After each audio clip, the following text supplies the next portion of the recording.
కపిల తీర్థ విశేషం ఏమిటి? కపిల తీర్థం మనకి తిరుమలకి పైకి వెళ్లే ముందు కొండకి కింది భాగాన మనకి ఉన్నటువంటిది కపిల తీర్థంగా చెప్తారు. కపిల తీర్థం అని దీనికి పేరు రావడానికి కారణం ఏమిటి?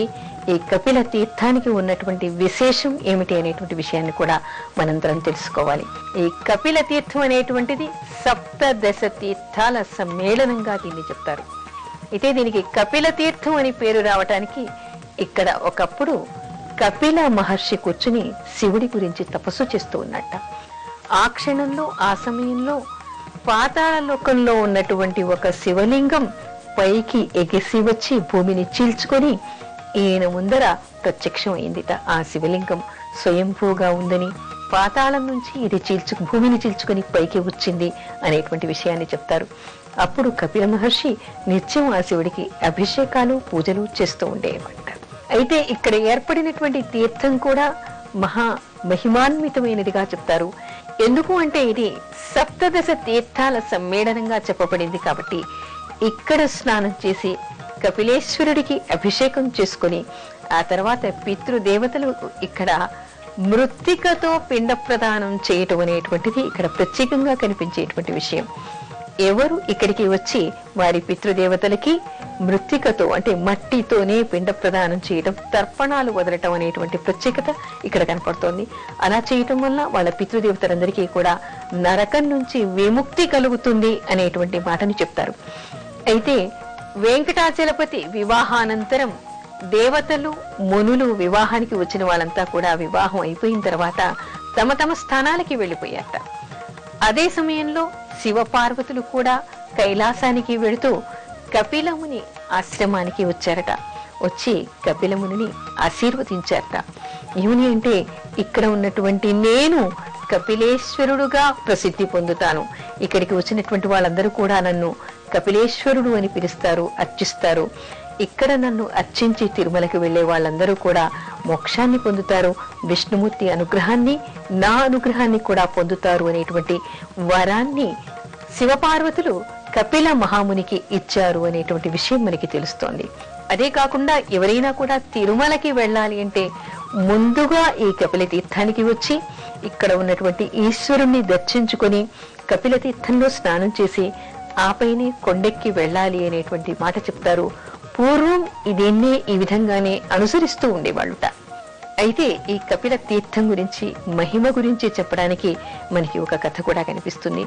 పూర్వము వేదశాస్త్రాలు నేర్చుకున్నటువంటి ఒక బ్రాహ్మణుడు ఒక రోజు నిర్ణయించుకున్నట్ట, ప్రపంచంలో ఉన్నటువంటి మహిమాన్వితమైనటువంటి తీర్థాలన్నింటిలో కూడా స్నానం చేసి ఆ తీర్థాల దగ్గర ఉన్నటువంటి క్షేత్రంలో ఉన్నటువంటి దేవతల్ని అర్చించాలి అనేటువంటి నిర్ణయం చేసుకుని విష్ణుమూర్తిని ధ్యానించి ఆయన పడుకున్నట్ట, నిద్రపోయాడు. ఆ నిద్రలో వెంకటేశ్వర స్వామికి అతనికి కలలో కనిపించి ఏ వ్యక్తి కూడా ఒక జీవిత కాలంలో ప్రపంచంలో ఉన్నటువంటి మహాతీర్థాలన్నింటినీ కూడా దర్శించలేడు. ఇప్పటికీ నీకు కొంత ఆయుష్ అయిపోయింది, అంటే కొంత వయస్సు గడిచిపోయింది. అందుకని నీకు సూక్ష్మంలో మోక్షంలాగా చెప్తాను. నీవు కపిల తీర్థాదిగా అంటే కపిల తీర్థం మొదలుకొని తిరుమల పైన ఉన్నటువంటి తీర్థాలన్నిటిలో కూడా స్నానం చేశావంటే 3 లోకాల్లో ఉన్నటువంటి పుణ్య నదులు, తీర్థాలన్నిట్లలో స్నానం చేసినటువంటి పుణ్యం నీకు లభిస్తుంది. వెంకటేశ్వర స్వామి దర్శనం వల్ల, అంటే నా దర్శనం కొండపైన నీకు చేసుకోవటం వల్ల, ఈ తీర్థాల్లో స్నానం చేసి నన్ను ధ్యానించటం వల్ల నీకు మోక్షాన్ని నేను ప్రసాదిస్తాను అని అతనికి చెప్పాట. అప్పుడు ఆ వేద పండితుడు కపిలాదిగా అంటే కపిల తీర్థంలో ముందు స్నానం చేసి ఆ తర్వాత కొండపైన ఉన్నటువంటి తీర్థాలన్నిటిలో కూడా స్నానం చేసి స్వామి పుష్కరిణిలో కూడా స్నానం చేసి వెంకటేశ్వర స్వామిని అర్చించి ఆయన మోక్షాన్ని పొందాడు అనేటువంటి విషయం మనకి వెంకటాచల మహత్యంలో తెలుస్తోంది. అందుకని కపిల తీర్థం అనేటువంటిది మహా మహిమాన్వితమైనదిగా చెప్తారు. ఎవరు తిరుమలకి వెళ్ళినా కూడా ముందుగా కపిలేశ్వరుణ్ణి దర్శించుకోవాలి అనేటువంటి మాటను కూడా చెప్తారు.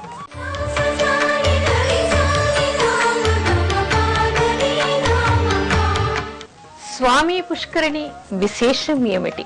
స్వామి పుష్కరిణి అనేటువంటిది మనకి కొండపైన అంటే తిరుమల పైన వరాహస్వామి ఆలయం ముందరే మనకి కనిపిస్తూ ఉంటుంది. అంటే వెంకటేశ్వర స్వామి ఆలయానికి పక్కగాను తర్వాత వరాహస్వామి ఆలయానికి ముందుగా కనిపించేటువంటిది స్వామి పుష్కరిణి అని చెప్తారు. ఈ పుష్కరిణి ఎలాంటిదంటే మహామహిమాన్వితమైనటువంటిది.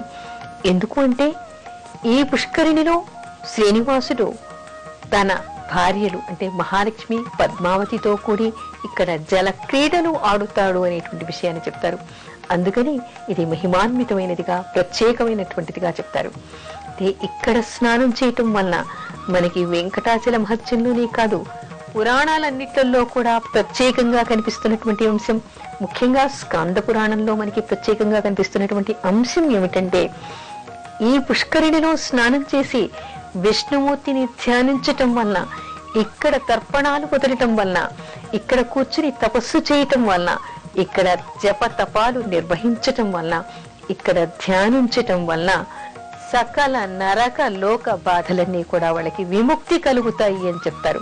అదే కాకుండా మరొక భక్తుడు తనకు ఉన్నటువంటి వాటన్నిటినీ కూడా అంటే తనకున్న ఐశ్వర్యాన్నంతా కూడా పోగొట్టుకున్నట్ట, పేదరికంలో ఏమీ లేక తినలేక తిండికి కూడా లేకుండా తాళలేకుండా అందరితో భిక్షాటన చేస్తూ చేస్తూ చేస్తూ చివరికి కొండపైకి చేరేట.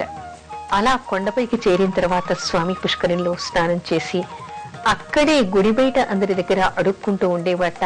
ఆ తర్వాత రోజు కూడా ఏమిటి స్వామి పుష్కరిణిలో స్నానం చేయటం, వరాహమూర్తిని దర్శించుకోవడం, ఆ తర్వాత శ్రీనివాసుని ధ్యానించడం, ఆయనని దర్శించడం రోజు చేస్తూ ఉండేవాడు.